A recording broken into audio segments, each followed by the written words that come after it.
The Walten Files is an extensive and deeply disturbing piece of analog horror, which follows the restaurant known as Bond's Burgers, its founders being two college best friends, Jack Walten and Felix Cragen. However, what this partnership would spiral into is something so disturbing that no one could have predicted. The Walten Files 4 Cyberfun Tech came out very recently on February 9th, 2024, given the almost 3-year hiatus that the series took, with the last video in the series being Bunny Farm, which was the most ambitious episode in the series, including new revelations to the lore, as well as the most disturbing things we had seen from the series thus far. I'm honestly so excited to see that the series did finally make a return, given that it was one of the first series that I did cover on this channel almost 3 years ago now. So this series does have a very special place in my heart. So in today's video, we are going to be covering the entirety of the Walten Files 4. However, before we begin, please don't forget to subscribe to the channel as well as liking the video, and as always, commenting brah, I forgot to say it last time.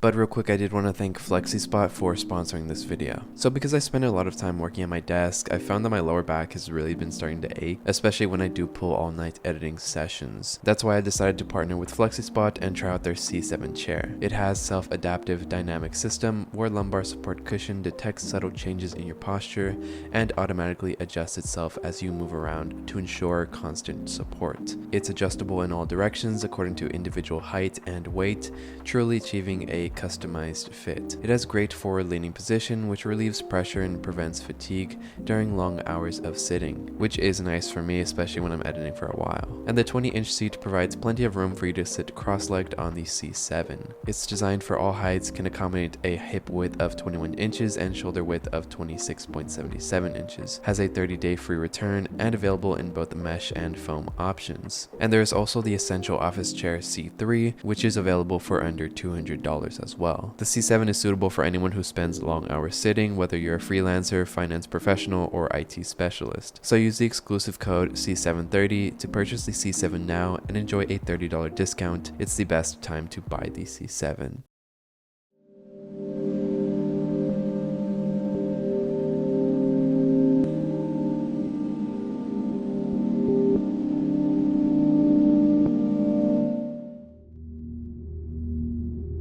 In the description of this latest upload, it reads, Tape 4. Here we are again, mystery solvers. Sickness cooled down, and after 3 years we finally got my aunt's VCR to work. I have so much to say, but I'm going to start off with the technical stuff first. Back when I found the Bunny Farm tapes, I was met with a dead end. Bunny Smiles Incorporated / Bond's Burgers gave no more results. Locals had no more info. I went back to Connecticut to live with my dad. That was until my friend David approached me with an amazing find. David decided to ask locals about the terms Walten instead. Apparently that's a name that pops up a lot in the tapes. Haven't watched the tapes myself. We were directed to a vintage strip mall that had this one bowling alley called Starley's. Originally there was a workshop in that building instead, and when they moved everything out and Starley's bought the space, one locker remained, labeled Walten, inside a box with a cheap safe. Apparently the box had sat there for decades, because they haven't managed / bothered to open it. Me, Ron, and David did some digging through the previous tapes and noticed a pattern. The code was 722. Curious. Inside there were a total of 23 tapes. I moved back to Brighton, Michigan to help my friends fix, clean, and compile these tapes into what we call the Cyberfun Tech Collection. This is part 1 of 3. And as a quick refresher, Cyberfun Tech is a company that funded and created most of the BSI projects, which included the animatronics. It's unclear whether CT owned BSI or whether they were simply partner companies, but perhaps CT bought BSI at some point. Either way, all the tapes were labeled Cyberfun Tech and supposedly were supposed to be handed over to technicians and artists. I should note some bits of this compilation are weird. On some screens it would appear as minutes and minutes of empty static, and on other screens it would appear to be a white screen with faint voices heard on them. As for me, I'm doing great. The past 3 years were filled with some of the happiest and saddest moments, but I'm still standing. I'm going out on vacation with my girlfriend for a few weeks. I'll post part 2 and 3 when I return at the end of the month.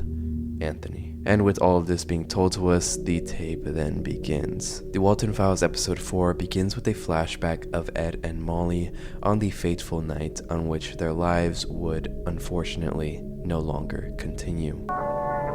I'm not feeling too good right now. I really I just want to lay in bed and go to sleep.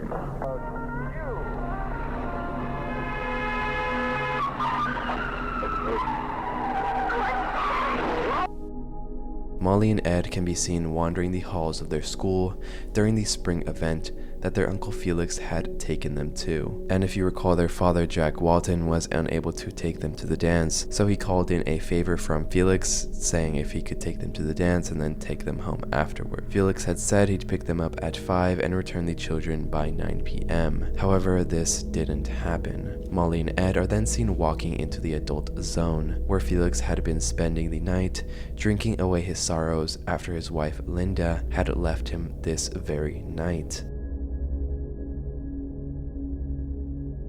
But then the screen fades to white, and my guess is that this is symbolizing the children's transcending into another life. Shortly after, a Bunny Smiles Inc. tape is shown, which details the infamous Bond's Burgers, accompanied by the long-forgotten showstoppers, known as Bon the Blue Bunny, Boozoo, Banny the Purple Bunny, and Shaw the Sheep, all of which have the souls of former employees of the restaurant trapped inside of them. Which, because it has been a while, we will do a quick debrief on which spirits are inhabiting which animatronics. Banny is being possessed by Susan, a former Bond's Burgers head technician who originally created and programmed the showstoppers. But one night she is attacked by Bon and stuffed inside the Banny animatronic.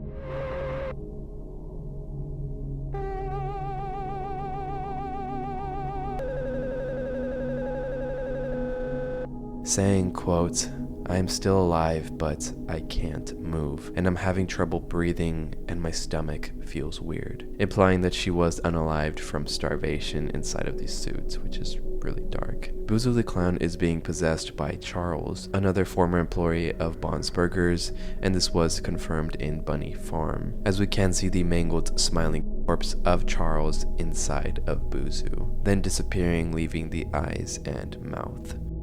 Billy. So Billy the Clown is possessed by Ashley, who was working at the Canine unit, which is where all of the now abandoned animatronics reside after the company went under. However, after doing some exploring into an area she wasn't supposed to, she found herself face to face with the Billy animatronic, who would say the names of everyone that has been unalived thus far. Jack, Susan, Charles, Rosemary, Sophie. And it isn't long until Bon appears and places her inside the animatronic. Shaw is the most notable showstopper, which has given us the most disturbing scenes in the series. Am I still beautiful to you, Sophie? I know you. And is possessed by Rosemary Walten, wife of Jack Walton and mother of Ed, Molly, and Sophie Walton. However, on the night her husband Jack Walton went missing in July of 1974, she went into Bond's Burgers to find him, but what she did find was the Bond animatronic, who would stuff her inside of Shaw. Rose broken will fix you. You will beautiful. You will beautiful. You will beautiful.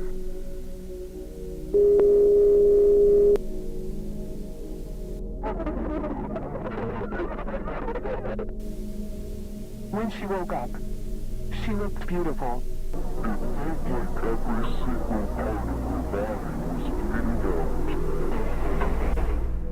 And perhaps the worst part of Rosemary's death is the fact that Sophie, her youngest daughter, was present when this all occurred, which is why later Sophie was put on medication to help her forget this traumatic event, in reference to the Safety in Pills line, which appears in multiple parts in the series. Safety of pills. Sophie. Safety of pills. Sophie. Safety of... As for Bond, it is unclear who possesses the animatronic at this time. Okay, so continuing into the video, we are shown a tape menu which contains Cyberfun programming demo, Shaw joint movement, and BSI cleaning protocol. And we start with the Bond's Burgers promo, which starts off with a note from Charles Brooke, aka the man inside of the Boozoo animatronic. He states, Hi, just got hired officially as the computer supervisor for, in this part I'm not sure what it says, Bunny Smiles Restaurant. Thought I began coming up with a few names myself. I've known these guys for a while. Their family. I've done some work with them along with Susan for years now, even before Cyberfun Tech. Getting to meet the Waltens and the Krankens has been super fun. So excited to get to work.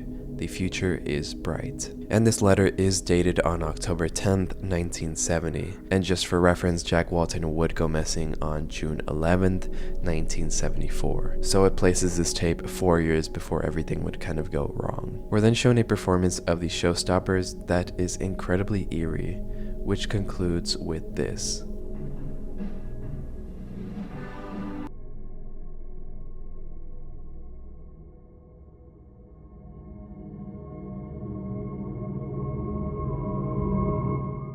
A skeleton animatronic proceeds to tell us that this is one of the first models made by Cyberfun Tech, which laid the foundation to create what we now know as the Showstoppers. Then we are shown some concept art for the characters, going through multiple renditions before we see them how they are today. The Bunny Smiles Incorporated art department was in charge of pitching up multiple designs for the characters and creating the designs we all know and love. And this kind of process is very typical for brands trying to create characters. They'll go through multiple renditions before settling on something that they think is perfect. Like, have you guys seen what Woody almost looked like for Toy Story? Something's just off. But then it switches and we are shown Rosemary Walten. Rosemary Walten, loving wife of... is a brilliant artist with a huge passion for poetry and the theatrical. And then it's revealed that Rosemary was the one who created the designs of the Showstoppers. The designs just made sense to me. I wanted to make them seem appealing to younger audience, while being simple enough so they can be easy to remember. A recording of Susan then begins playing, in which she details some features of the animatronics. Smiles originally reached Cyberfun to make their blueprints for the animatronics. But we all got so invested in the idea that we decided to have a full partnership with BSI. I'm Susan Wiggs, the lead technical engineer of Bunny Smiles, designed and built these animatronic models for Bond's Burgers. We had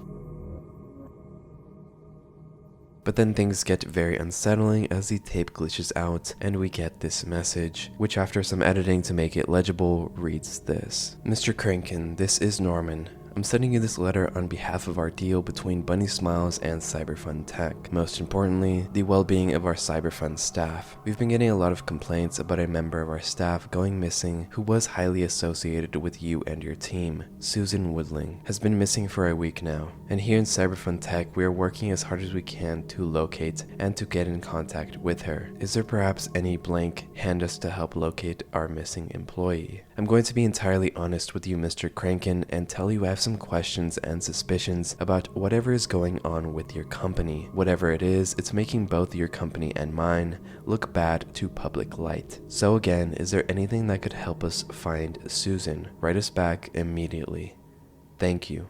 I'll see you Monday. And it makes it clear that this email was sent by a higher up at Cyberfun Tech after the disappearance of Susan, who did disappear after Jeremy's birthday party, after Susan stayed at the restaurant alone, and then Bond attacked her. And then going back to the tape, what is incredibly haunting is that Susan mentions that the animatronics can recognize specific people and places, which would make sense as we saw in Ashley's tape. Billy the Clown was repeating the names of specific individuals who are no longer alive, so perhaps this tech was used to eliminate them. In some notes found regarding how impressive the animatronics that Susan created really are, quote, Susan did not disappoint at all, absolutely stunning. We're shown a conversation between Susan and Charles as they're working on a console for one of the animatronics, and it seems like she's training Charles on how to operate the console. Yes.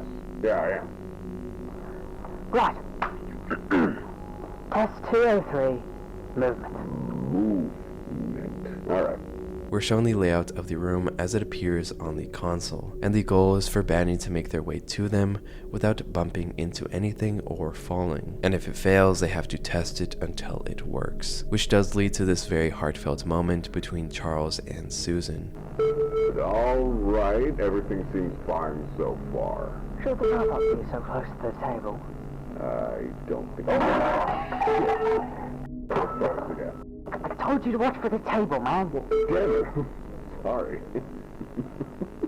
What kind of fucker. But then things take a little bit of a turn in mood as Charles and Susan begin discussing Felix's problem with drinking, saying that pretty much everyone knows about it except for Jack and Rosemary, which is pretty bad considering that they are business partners, so it's something that they probably should know. Did Linda call? She did, yeah. I'm gonna be totally honest with you. Knowing Felix, he's probably drinking somewhere in town.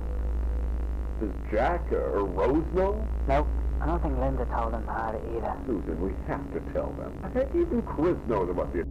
And during this conversation, there is a reference to Chris as well, who is one of the few characters that is still alive after everything goes down. Chris was a former employee at Bond's Burgers and is the same person who sent Brian Stells, a caretaker in 1982, to the K9 facility. This was the first unalive we saw from Bond, although chronologically it is one of the last. The two then begin testing the Shaw animatronic, specifically its facial recognition feature, Susan mentioning it was having trouble detecting some faces, which then there's this weird line that says that it could detect Molly's face, but for some reason it was unable to detect Sophie's face. Well, yeah, but we're going to do a secondary test because the console seems to have trouble detecting the faces. Oh, the test we did with Sophie, right. Mm-hmm.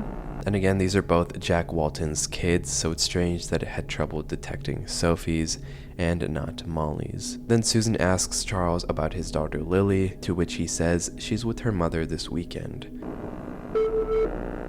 How's Lily, by the way? She's fine. Spending time with her mother for the weekend. Which is a new revelation. We didn't know that Charles had a kid before this. We have, however, seen Lily before in her birthday party, which was featured in Bunny Farm. Bon, what a wonderful surprise. I'm supposing you're here to help me set up Lily's birthday party, right? Wonderful. The Shaw animatronic approaches and we get to see the facial recognition software in action, which is incredibly unnerving.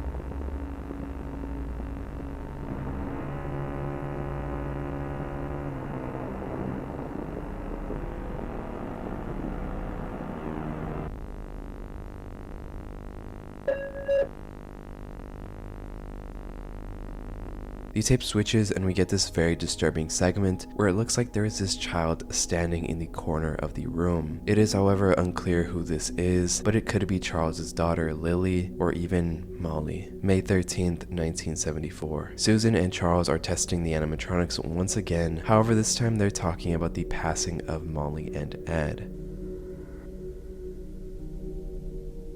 What does that mean? That's what I heard, man. He was while driving the car? Lower your voice, alright? The funeral went down some weeks ago. They didn't tell us? It was private, Charles. Only the family were there. How's Jack holding up? Haven't heard of him in a long while. I barely even see him at work. You don't think Felix's story was lying, don't you? The story? I think something else happened, man. Something worse. Charles is also just finding out about this, which is strange, and Susan says because the funeral was private. Also, something worth mentioning here is that they say that someone was intoxicated while this all occurred, but they don't specify exactly who, although we know that it was Felix. I'm saying this right now because it'll become important later, but for now, just put a pin in it. Susan also mentions how she thinks Felix's story was a lie. And digging into this for a little bit, when Felix picked up Molly and Ed, he was intoxicated and ended up swerving, which ended up with only him surviving the crash. And in a panic, he buried them in St. Juana's forest, with Molly and Ed's spirits going inside of the rocket doll after this all happened. But in an audio log confession from Felix, he says he doesn't know what he's going to tell Jack, and that in the morning it'll all just be a nightmare. That's probably why I'm recording this in the first place. Because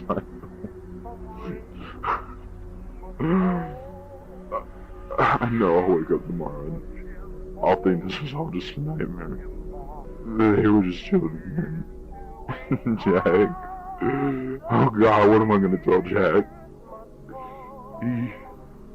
He would be devastated. The question is, however, what did Felix tell Jack? What lie could he have construed that made him get off scot-free? Because from Susan's statement, she said that he was intoxicated. However, this could have been in reference to another driver. So maybe Felix blamed it on another driver who was under the influence that ran him off the road and caused him to crash. This lie, however, wouldn't cover him on where the children are, but they do know that they are no longer living. We will, however, come back to these theories as to what lie Felix made up towards the end of the video. Back to the conversation between Charles and Susan, they say that Felix put the rocket doll inside of the restaurant and told them not to tell Jack or Rose that it's there, when in itself is strange, but then the doll begins to move. Let's just check up on the other ones for now.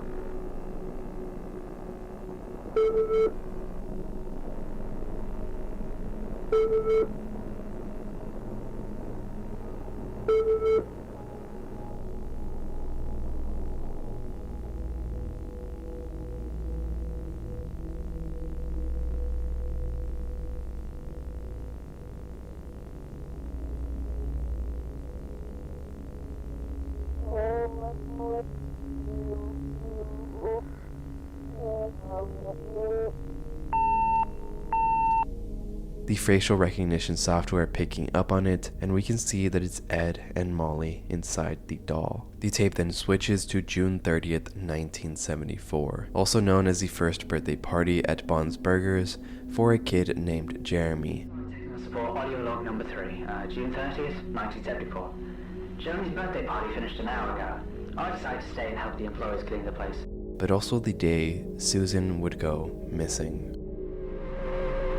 Susan is seen closing up for the night, but then she spots the rocket doll, and then it happens. But before I play this, I do want to put a disclaimer because it is incredibly disturbing, as we do get to see Susan being attacked by Bond, and it is pretty graphic, so timestamp here if you do want to skip it, although I will be blurring the more graphic segments.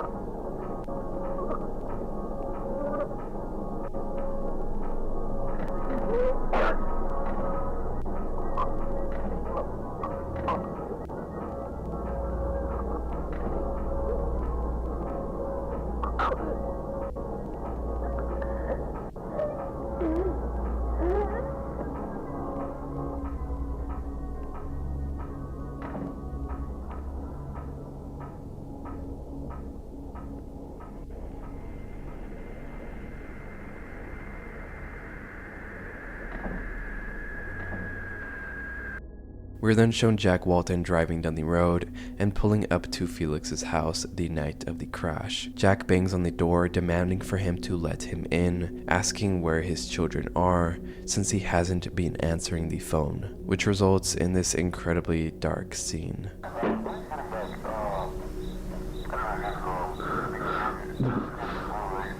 Felix, please, more. Please open the door, sir. Please open the door. Felix. Felix! Felix. Felix, if you did anything to those kids, I'll kill you. If you remember this door, please open the door. The day is now May 3rd, 1974. We see Felix sitting in a hole, and he's inside his grave. And it soon becomes apparent that the grave he dug is right next to Molly and Ed's resting place. What's even more haunting is that we get to see Felix immediately after the crash, with Ed and Molly in the back seat. Felix steps out of the grave and begins wandering the forest, holding Molly's backpack and shoes in his right hand, and Rocket in the other. Felix approaches a river and tosses the memorabilia below, except for Rocket, and at this point it looks like he's going to jump into the river as well.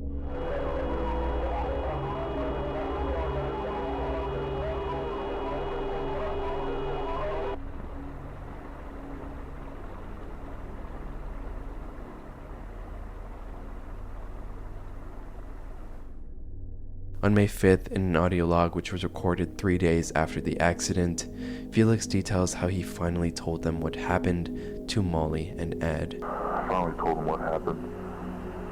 It was in my office. It was the longest hour of my life. The most painful conversation I've ever had. Pain in their eyes, the anger. They both hate me now. However, again, it is unclear what exactly Felix told Jack and Rosemary, for them not to call the authorities and for there not to be a violent response from Jack. So it must have been a very intricate lie that was very convincing for some reason. Felix also brings up how the rocket doll has been following him ever since, and then this happens. It's like a constant reminder of this huge mistake and how there's nothing I can do to make it better.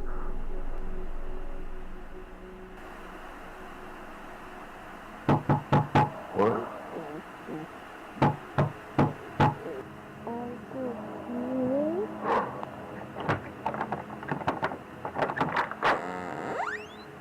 I'm so sorry. Please. God, I'm so sorry. And before we go into this next part, it is worth mentioning that at this moment it is May 5th and Jack Walten goes missing on June 11th. So there is about a month between the accident and when Jack Walten goes missing. The tape then cuts to July 1st, 1974, which at this point various people have already been unalived. Jack Walten, who goes missing on June 11th, followed by Rosemary Walten, who was last seen June 19th. Then Susan Wooding, who went missing June 30th, and I'm pretty sure by July, Charles would already be put inside of the Buzu animatronic, although at this point we don't have an exact date for his disappearance. So essentially in the entire month of June, Felix was able to eliminate basically all of the key players of the company and putting them all inside of the showstoppers. The only one missing is Billy the Clown, although the canine caretaker named Ashley would be stuffed inside of that suit way later in July of 1978. 4 years later when the company had already gone under. Going back to the tape on July 1st, 1974, we can see Bond putting Susan into the Banny animatronic a day after she went missing on June 30th. All the while, Ed and Molly witness this horrific sight.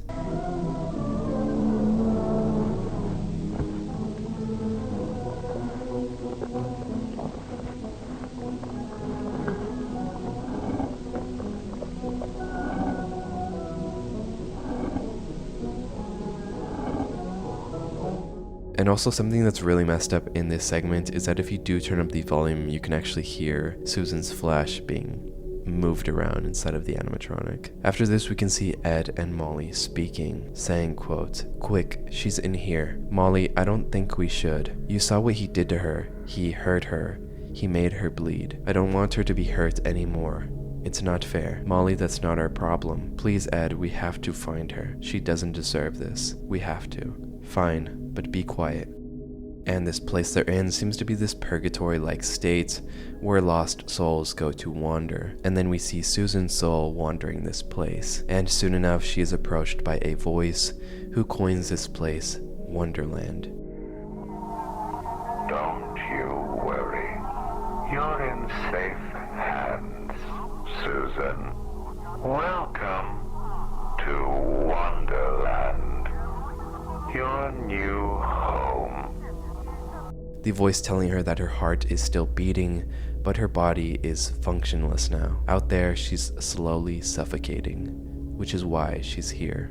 Out there, you're slowly suffocating. But here, you're safe. The spirit doesn't pass on quite as fast as the body does. And this is also a nod to this image of Susan where she says it's hard to breathe. Then the voice reveals that it is Bond speaking to Susan, most likely while he's assembling her new vessel. Bond tells Susan that he wants to help her by giving her a new body. However, she can decline, but with the alternative being ceasing to exist. Gift that will eventually become your new body. You don't have to listen to me. What other choice do you have? A spirit can't survive without being tethered to a vessel. So Susan accepts Bond's offer.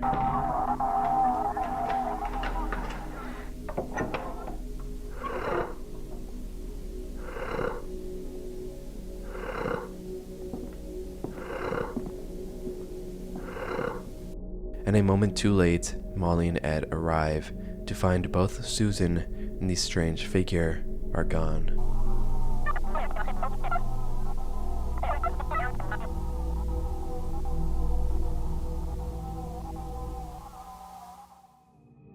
Okay, so there is a lot to unpack in this episode, especially when it comes to Bond. Because what I found strange is the things that he says to Susan, like he's been through the same stuff that she's going through. Saying stuff like, I know you're scared, I was too, and the spirit does not pass on as fast as the body does. I would know. All of this alluding to the fact that this transformation was also done to him. But this could also just be a lie that he's saying to persuade Susan to accept the new transformation. Because when Susan is transformed into Banny, we can see a human figure just out of her line of sight. Most likely, Felix, who has only been putting the Bond suit on and is not actually integrated into it like Susan now is. Another thing to bring up is of course the lie that Felix told, because as Susan states, it is known that someone was intoxicated the night that Molly and Ed were unalived. Given Charles's shock at this earlier in the episode. He was drunk while driving the car? But the thing that is racking my brain around is what kind of lie could Felix have told to not only justify his innocence, but also the fact that Molly and Ed's bodies weren't present at the scene of the crash. So I do have two theories as to what I think Felix told Jack and Rosemary. One lie could have been that the night of the spring dance, he was so intoxicated that he wasn't paying attention to the kids and someone kidnapped them. And in a panic, he drove to try and pursue the car that took them, but because of his state, he ended up crashing his car and losing them. And while this is a possibility, I do think that it is unlikely considering the amount of time that has passed between the night of the crash and the actual funeral. Because on May 13th, 1974, Susan says there has already been a funeral for the kids, but the accident barely happened on May 2nd, 1974. So the funeral was done very shortly after the kids were gone. And given that Felix didn't even tell the Waltons until May 5th, they must have had the funeral within a week, which is something that I feel like wouldn't happen, especially if Felix told them that the kids were kidnapped. Given that they've only been missing for 11 days, why would they have a funeral so soon? And that's kind of the peculiar thing about this lie. It has to cover every single question that the Waltons would have had, including number 1, where are the kids? Number 2, how did he crash? And 3, most importantly, how do they know that the kids are for sure gone, especially without seeing the bodies? Because again, they did have a funeral. So with all of these things to consider, the lie that I think Felix told the Waltons goes as follows. On the night of the spring dance, he spent the night there and didn't drink. However, when it was time to leave at 8:40, since he had told Jack he'd have them home by 9, they got in the car and left. However, on the way home, there was an intoxicated driver who ran them off the road, and so they crashed. However, in Felix's lie, Molly and Ed survived the crash. After surviving the crash, the three would get out of the car. However, they were in the middle of St. Juana's forest, and since they didn't have a phone to call for help, since it's 1974 and most people didn't have access to cell phones until 1983, they began walking to find help. However, they got lost in the woods because it was so dark out, and they would find themselves by a river, upon which Molly would slip and fall in. Ed, without thinking, jumped in to save her, but both children were taken by the current, Felix unable to save them, which would explain why he dumped their belongings in the river, to prove that this is where their lives no longer continued.